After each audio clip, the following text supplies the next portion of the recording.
All right, Shalom. I want to start off by giving all praise, honor, and glory due to Yahweh, Bahashem, Yahweh Shai, Bahashem Rakakwadash. I'd like to give double honors unto the apostles and the artists of Great Millstone who I learned this truth from. And I'd like to say peace and salutations unto the hopefully elect. And today, I just want to go into, a quick lesson on witchcraft, which I'm going to feature, videos of, people or women that are partaking in this madness. This lesson is pretty much inspired by a clip, that your brother has shared, which I'm going to play, it's the last clip I'm going to play. But, Lord willing, this lesson is edifying and straight to the point. So let's get into it. Salem, Massachusetts has decided to build the world's largest Ouija board. Look at them. No, I don't want to look at that. People, we need to have a very serious and frank conversation about your hobbies. Like, if you want to get in the Guinness Book of World Records, couldn't you have, made the world's largest pizza again, or world's largest chocolate bar, or ball of yarn, or rubber band ball, or something? But you have to go after a Ouija board that's larger than the gates of hell. And what's the point? I mean, idiocracy is never going to exist if you start the apocalypse now, and as soon as you guys start running across that board, that's exactly what's going to happen. I mean, hell is actually looking at you guys and celebrating. And honestly, it's a little bit ironic that you're doing it in Salem, because that's where they burned the witches. So half of those people are probably descendants of the witches, and the others are, well, descendants of the Puritans. But that's irrelevant to this point. You guys need to stop this. Stop tempting the fates. Pick another hobby. Crazy. And there's no such thing as hell, but, this is real, out there in Salem, Massachusetts, which again, like you said, it's ironic because again, that's where, the Salem witch trials, were going on, out there. And I'll feature this clip and this next one, I'm gonna play. But again, man, this thing is real, and there's a reason why, the scriptures speak against witchcraft, man. Let's play this next one. How does one go from this, to, now brace yourself, this? This girl has 3 tattoos of her girlfriend on her face, 1 on her chest, 1 on her belly, and 1 on her hand. That's 6 tattoos. Just like I said with Krishan, that there gotta be some form of witchcraft or love spell involved here, because what? This literally makes no sense. This was a beautiful woman before she got with that stud. And, again, you aren't supposed to, according to, again, the law in Leviticus, you aren't supposed to make, markings or cuttings in your flesh, and she says she has 6 tattoos of, the other women on her body, because just her being with another woman is off in itself, but again, that's real, it's real, man, these women out here, putting love spells on individuals, witchcraft is a real thing, and it's not to be tampered with.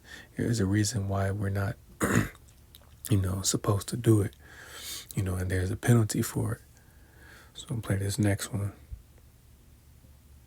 It's always right. Man is always right. When he is rich. When he is rich. I don't do 50-50. I don't do 50-50. I attract what I fear. I attract what I fear. I fear Cartier. I fear Cartier. I feel Rolex. I feel Rolex. I fear Louis Vuitton. I fear Louis Vuitton. I feel millions of dollars. I fear millions of dollars. I fear a rich husband. I fear a rich husband. So, and you can clearly see, you had, 4 women sitting in a circle, chanting, talk about what they fearing materialistic things and, a rich man, which is off, man. No, there's nothing wrong with a woman desiring to have a man that, has substance, but overall they're sitting on a sidewalk in public doing witchcraft, man. It's off, man. It's way off.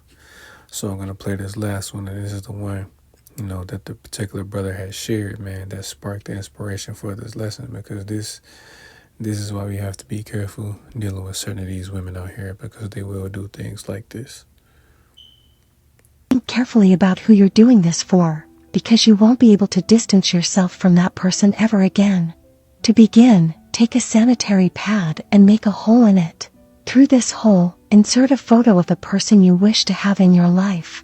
Next, use red ink to write the full name of your beloved on the pad, and wear the pad overnight for the best results. If you are on your period, it is much more effective. The next day, remove the pad and sprinkle it with powdered cinnamon. Fold the pad towards you, then wrap it in a piece of your worn underwear.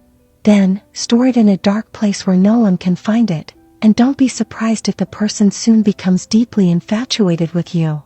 It's important to note that this ritual should be performed at night, and while it can be done on any day and during any lunar phase, it should not be performed during the last quarter moon. The optimal time for this ritual is at midnight, the best day is Friday, and the most effective moon phase is the full moon. Also, remember to focus on what you want throughout the ritual and keep visualizing that person at all times. And this is why a lot of you women, even the men that partake in witchcraft, are going to be put to death, because that's off, man. This woman is telling other women how to, put a love spell on a man, to pretty much have a man become obsessed with them, and again, this is a real thing, it's extremely dangerous.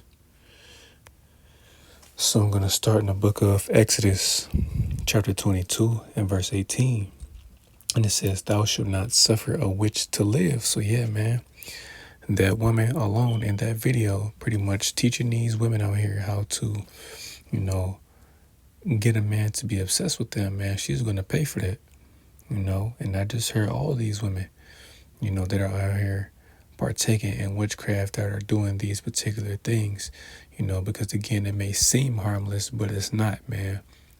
She's dealing on the left-hand side. Now, whether she is a high level or a low level witch, she's still going to be put to death, because she's not supposed to be doing that.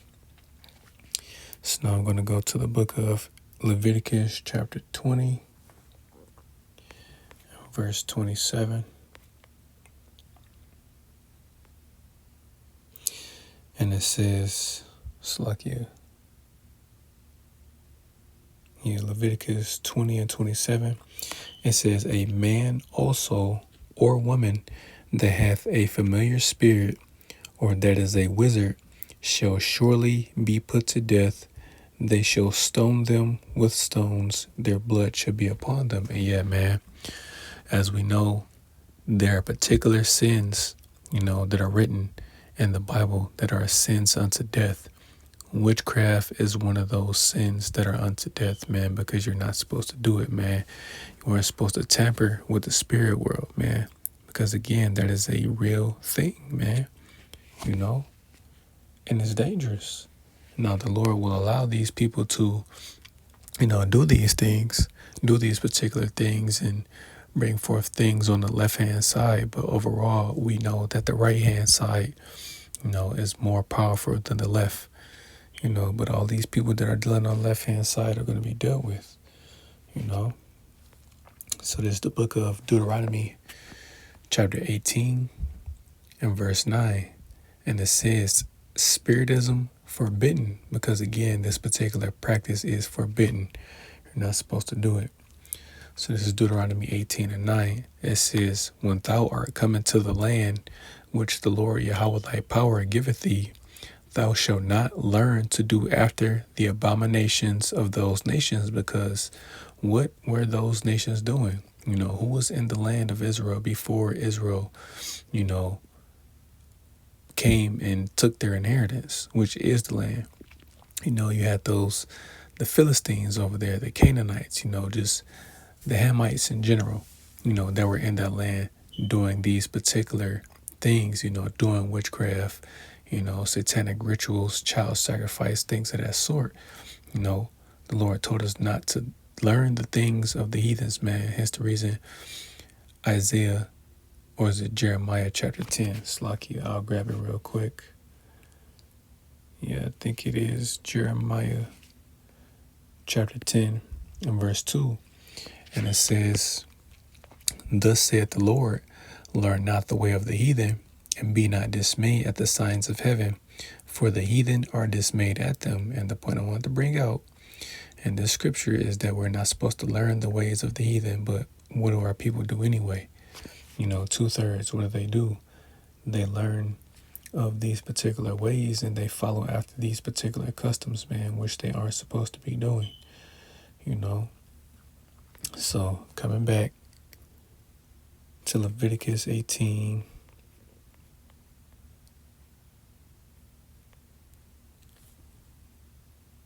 Slucky and 18, Leviticus 20.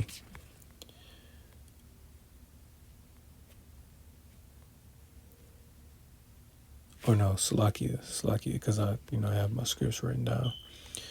Deuteronomy 18, Slakia. So coming back, this is Deuteronomy 18 and verse 10, and it says, "There shall not be found among you anyone that maketh his son or his daughter to pass through the fire, or that useth divination, or an observer of times, or an enchanter, or a witch, or a charmer, or a consulter with familiar spirits, or a wizard, or a necromancer." So yeah, man, you aren't supposed to be doing these particular things. And the Lord told us pretty much whatever you see the other nations do, don't do it, And these are things that the Canaanites are doing, man. They were sacrificing their children, burning their children alive to, Molech and to Baal, to those different Canaanite deities. And these are what they were doing, man. So those of our people that are doing these things, they're going to be put to death. And as we know, the judgment of this place, America, which was established, on witchcraft and Freemasonry, this place is going to be burned alive, because that's really what you're supposed to do with a witch. You're supposed to burn a witch, which they were doing in Salem, Massachusetts, But again, man, just it's just going to be even greater, because they didn't get all of them. Because you clearly see, man, this place is built on witchcraft, man, and that's what's being pushed heavily. But to all you people, you low-level people, because as we know, the elites, they deal heavily on the left-hand side, man. These particular, and even those up under them, these celebrities, these politicians, so on and so forth, they have a particular, high position in this world. They deal heavily, on the left-hand side, but you low-level, witches and warlocks and necromancers, man, your judgment is going to be the same as theirs, man. You're going to be put to death for doing these particular things, man. So I'm just going to end it with, just this one account, which we should all know. When King Saul, consulted, a witch, which he pretty much went against, something that he was doing. Because he killed all the witches, during his time, before King David was made king, he killed all the witches in the land. But what did he do? He went and consulted with a witch, because he wanted to talk to Samuel, So this is the book of 1 Samuel, chapter 28, and I'll start at verse 6. "And when Saul inquired of the Lord answered him not, neither by dreams, nor by Urim, nor by prophets," because the Lord, he was angry with Saul, because he didn't do what he was told to do, which was to slay, all the Amalekites, but he let Agag live, Verse 7, "Then said Saul unto his servants, Seek me a woman that hath a familiar spirit, that I may go to her and inquire of her. And his servants said to him, Behold, there is a woman that hath a familiar spirit at Endor. And Saul disguised himself and put on other raiment, and he went, and 2 men with him, And they came to the woman by night, and he said, I pray thee, divine unto me by the familiar spirit, and bring me him up, Slakia, and bring me him up, whom I shall name unto thee. And the woman said unto him, Behold, thou knowest that Saul hath, Slakia, thou knowest what Saul had done, how he cut off those that hath familiar spirits, and the wizards out of the land. Wherefore then layest thou a snare for my life to cause me to die?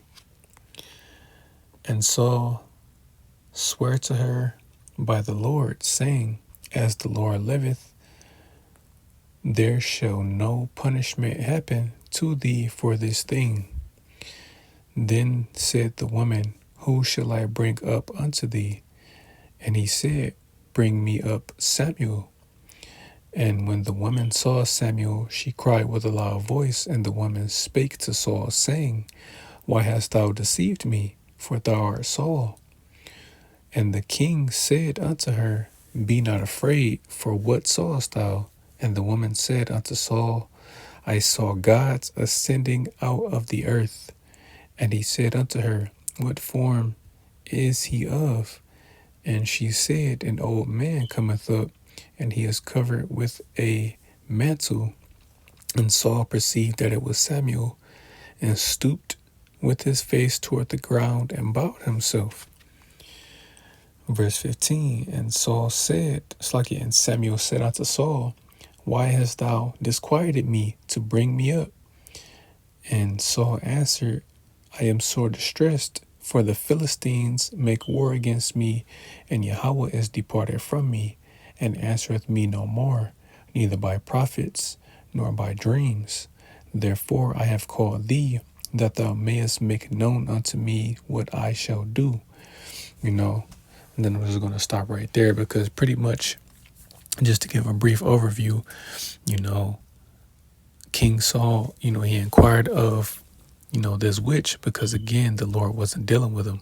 You know, the Lord was dealing with King David, you know, and he went to consult this witch so that he was able to talk to Samuel, and she actually summoned, you know, Samuel's spirit, which the Heavenly Father allowed her to do, you know, excuse me, Slakia, because, you know, that's necromancy, man. She was talking to the dead because Samuel died, you know, but the Lord allowed her to summon Samuel so that Saul could talk to him. And, you know, Samuel pretty much told him that, you know, Saul and his sons were going to die, you know, that you're going to be in the spirit world with me, you know. And, you know, that was off what Saul did, because he consulted a witch, which we're not supposed to do, you know, go into these, you know, women and even men that have familiar spirits that do these particular things. Like it said in Deuteronomy, you know, we're not supposed to consult them. You know, they're supposed to be put to death. You know, so I was going to end it on that, but I'm actually going to end it on this. It's the book of Galatians, chapter 5, and I'll start at verse 19. And it says, Now the works of the flesh are manifest, which are these: adultery, fornication, uncleanness, lasciviousness, idolatry, this is the point, witchcraft, hatred, variance, emulations, wrath, strife, seditions, heresies, envyings, murders, drunkenness, revelings, and such like, of the which I tell you before, as I have told you in time past, that they which do such things shall not inherit the kingdom of Yahweh. And the point, and bring this out, you know, because the main point is in verse 20, that, you know, witchcraft, but those of our people, you know, that are doing these particular things, that are adulterers, fornicators, you know, homosexuals, idolaters, you know, witches, warlocks, that are doing these particular things on this side and don't repent from doing these things, that, you know, they're not going to make it. You know, they're going to be put to death on this side, you know, and have to be reborn in the kingdom instead of being saved on the first go round, you know. But as we know, only the elect are going to make it. You know, 2/3 are going to have to be reborn after they die horribly, you know. So, Lord willing, this lesson was edifying. I want to give all praise, honor, and glory due to Yahweh, Bahashem, Yahweh Shai, Bahashem, Rakakwadash. I'd like to give double honors unto the apostles and the elders of Great Millstone, who I learned this truth from. And I'd like to say peace and salutations unto the hopefully elect. Till the next time I say Shalom.